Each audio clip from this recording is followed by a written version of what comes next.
What's going on, Viking fans? It's Mitchell Renz from Chat Sports, and coming up here on today's show, I have some news. We got some rumors to talk about the purple and gold. The stories that are going to be coming up here on today's show: Justin Jefferson, is he a top 5 wide receiver in the NFL? Players, coaches, executives, they all broke down the top 10 guys. Jefferson, spoiler, he's going to be on the list. Who's the biggest disappointment for Minnesota, and what was the best offseason move that the Skull made? So before we get into some of these stories, training camp, y'all, I love talking about rumors. I love the offseason, but I love real NFL action, and training camp's kind of the tip of the iceberg in terms of real action. Rookies, they report on July 24th.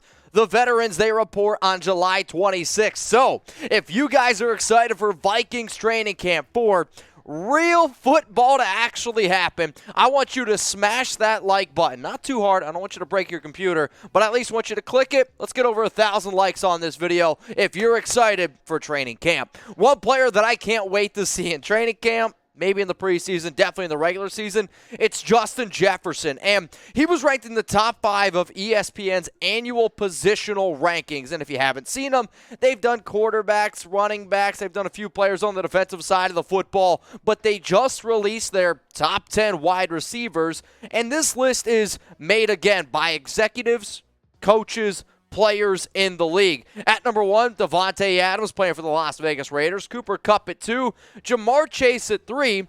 Justin Jefferson at 4. Tyreek Hill at 5. Stephon Diggs 6. DeAndre Hopkins 7. Mike Evans, Deebo Samuel. And the round out the top 10 is DK Metcalf. So in terms of NFL offensive coaching, this is what one coach had to say about Justin Jefferson. He's not a burner, but he's got everything else. Instincts, competitive, great route runner, can win at all levels of the field. This is what one AFC coach had to say. I'll also throw in this: I don't like anonymous coaches. I wish they would just put their actual name behind quotes, but hey, maybe then they wouldn't be 100% truthful. He wants to be the best in the game, and you can feel that. He got a gazillion targets in that new Vikings offense. So you can see that he's a great player, and personally, I hope that y'all don't hate me for saying this. He's not number 1 on my list. He's not number 2. To me, right now, the top 2 best wide receivers in the National Football League are Davante Adams and Cooper Kupp. However, I would take Justin Jefferson over Jamar Chase. And that's not a knock on Jamar Chase. It's just, I think Joe Burrow is a better quarterback than Kirk Cousins. And if Justin Jefferson was working with somebody like Joe Burrow, man, his numbers might be even a little bit more special. And when you look at the numbers that he put up last season, 108 catches, 1,616 yards, 10 touchdowns, that was a sophomore. And no doubt, Jefferson is elite. The fact that you're in the top 3 discussion entering year 3 is pretty incredible to me. On top of that, when I go back and I think of all my fantasy football days, wide receivers, I looked at the 3rd year. I used to always call it the breakout year. Imagine if he gets better. Imagine if he improves on the 2 seasons that he's already had in this offense, where he's brought in 196 grabs, over 3,000 yards, 17 touchdowns. I know a lot of times we use the expression a generational talent or sky's the limit. I really truly believe that Jefferson is a generational type of talent, and sky's the limit for him because he has all the athletic tools. But on top of that, he has the want, he has the grind, and he also has the gritty as well. So let me know, y'all. We're going to make this the pinned comment on today's show. For those that don't know what that means, it means you're about to get hit with a YouTube ad break. While that ad is playing, I want you to scroll on down and let me know, is Justin Jefferson the best wide receiver in the NFL? Type Y for yes or N for no. In terms of some of the players that didn't quite crack that top 10 list, here are just some honorable mentions: Keenan Allen, A.J. Brown, Terry McLaurin, and Chris Godwin. Right now, we are spoiled in the NFL with overall wide receiver talent, which no doubt about it. And some of you are probably like, well, wait a minute. Where's Adam Thielen? Well, Adam Thielen also did receive a few votes, and I think he absolutely should. Do I believe he's a top 10 receiver? No, I do not. 2 years ago, when Thielen was just ripping apart the NFL, I thought he was going to break the receiving touchdown record. Unfortunately, a few injuries popped up. He was unable to do it. But this is still a guy who's 33, 34 years old. You put him right next to Justin Jefferson. And this offense with Kevin O'Connell is going to be an offense that I really, really hope a lot of people are going to be looking at, because you might not get the crazy high numbers that you once got from Adam Thielen, the 14 touchdowns in 2020.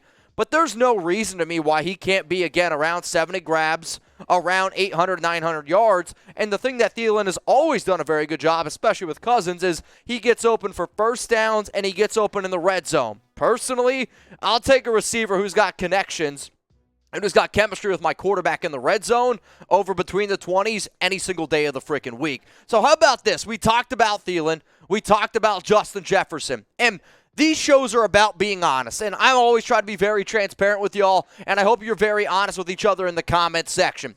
Do you believe that the Vikings have the best wide receiver duo in the NFL? If you think yes, they do, please type 1. And if you don't think that they do, well then go ahead and type 0. Let's talk about both of these receivers and some of the numbers that they put up, because you can make a realistic argument. And I think Kirk Cousins is a mediocre quarterback. He's right now stuck in this purgatory of quarterbacks where I could rank him all up as high as 10, 11, 12. I could also rank him probably around 18, 19 in his inconsistent play. The reason why I believe he is in the discussion of late of being one of these better quarterbacks is because of the two wide receivers you see on screen. They complement each other gratefully, whether Justin's going to be the guy who's the deep field guy, who's also can get across the middle of the field. Adam Thielen doesn't quite have as much gas in the tank, but he's still able to get open because he's a savvy route runner. He's a veteran. He knows how to get open in the zones. I mean, you don't put up this type of numbers with a quarterback like Kirk Cousins unless you got one of the best, if not the best, wide receiver duo in the NFL. Let's just say you don't have one of these guys' jerseys. I'm going to say if you're a Vikings fan and you don't have an Adam Thielen, Justin Jefferson's jersey, I'm going to question your loyalty a little bit. So go to chatsports.com/Vikings jersey, where you can get these in all different sizes. They come in different colors as well. And if you already have a Jefferson and if you already have a Thielen, cool part is there's hundreds of jerseys at this link here. If for whatever reason you can't remember chatsports.com/Vikings jersey, I got your back. I'm also going to put that link in the comments and in the description of today's video. Let's go to the next story here on Vikings Now. And CJ Wonnum, disappointing this season. And the reason why we're saying that is because Sports Illustrated talked about some of the most disappointing players on each squad, and he was picked here. And the reason why he got picked is because, well, he probably would have been the starter, then Za'Darius Smith comes on over, and now he's on the bench, which there's a lot of players out there that would take a backseat to Smith, no doubt about it. Will Regetz on DJ had this to say: although it's possible Wonnum takes a step forward this year and is productive member of a rotation on the edge, it's worth nothing that his sack numbers from a season ago are a bit deceptive. Most of his sacks came when he was either unblocked or cleaning things up several seconds into a play. Thanks to good coverage downfield, Wonnum ranked 50th in PFF's pass rush productivity out of 56 edge rushers with at least 300 pass rushing snaps. And he had just one game with a pass rush grade of at least 70. His run defense has also been inconsistent through 2 seasons. So to me, what this kind of sounds like, it's going to be either a breakout or a bomb of a year. And I don't know if breakout is the right word. To me, you could see a player like DJ, end up being on special teams because he is talented. He does give you some tackling ability, but if you're wondering where exactly you can fit a player who's given you some success in the past, I do think good NFL teams use some of their better players where you might not know exactly where they're going to fit on your defense because you sign a big name like Za'Darius Smith. You see them used a little bit more in a special teams role. That way you can validate yourself and saying, okay, we're going to try to get this guy on the field. But they're right in saying you cannot anticipate he's going to be around 8 sacks again. I mean, 8 sacks would be a very high number. Maybe 3 is a little bit more likely, but yeah, 47 tackles, 8 sacks, sorry, that's not going to happen. So what do you guys think? I want you to name a player who you believe will disappoint this season. And I know it's kind of a tough thing to talk about. It's the offseason, and you want to have the hypey stories. You want to get excited. But this is also part of running a YouTube channel. It's also part of trying to run an NFL team. You got to make those tough decisions, and I want you to make a tough decision. Name a player who you believe could disappoint this season. The final story coming up here is going to be around Za'Darius Smith, a guy who we've been talking about a hell of a lot about. And was this the best move by the Minnesota Vikings? Well, according to The Athletic, it was. So Hassan from The Athletic had this to say: the Vikings made several strong moves this offseason, but the smartest might have been to acquire Za'Darius Smith at a cap number of just $3.2 million in 2022. They'll have to make up for that later, but for now, it means adding a strong pass rusher opposite Danielle Hunter while still having enough room to fill out the rest of the once depleted defense. And I agree.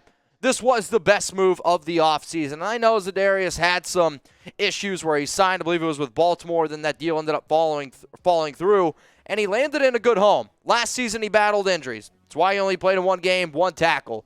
But you go back and look at 2020, 2019, hell, even 2018. He was one of the best defensive players, if not the best defensive player on that Green Bay Packers defense. And even though Green Bay, I thought, played pretty well this past season, there's no doubt about it, they missed him. But the key thing that they said, and I'm glad that they brought it up, was the fact that you had Smith at a cheap deal. You pair him next to Danielle Hunter, who is another guy where if he can stay healthy, he's top 5 defensive end type of talent. And in a division right now that's wide open, because to me the Packers take a step back because they've lost guys on the offensive side of the football like Devontae Adams, and you also lose a player like Smith, it's going to hurt. But also having that recognition and knowing what your biggest division rival is doing, or have that would be like, all right, Za'Darius is going to be in a situation where you play the Green Bay Packers twice. He's going to know from being on that organization, from being in that locker room, what they might try to do. Is it a different coaching staff? Yes. But you still have an inside track against one of your biggest rivals, and I've always been a favor of this. You can push money back. You can move money aside. Take guys cheap right now. Worry about it later. Why? Because if you can make money move, the NFL always proves that to me. So grade the signing of Smith, A, B, C, D, or F. Let me know down in the comments. He's a great player. I'm going to give it an A grade. I know he was banged up last season, but this is the type of moves that you make that some people might not get overly excited about, but I bet you're excited at the end of the season, especially if the Vikings win this division.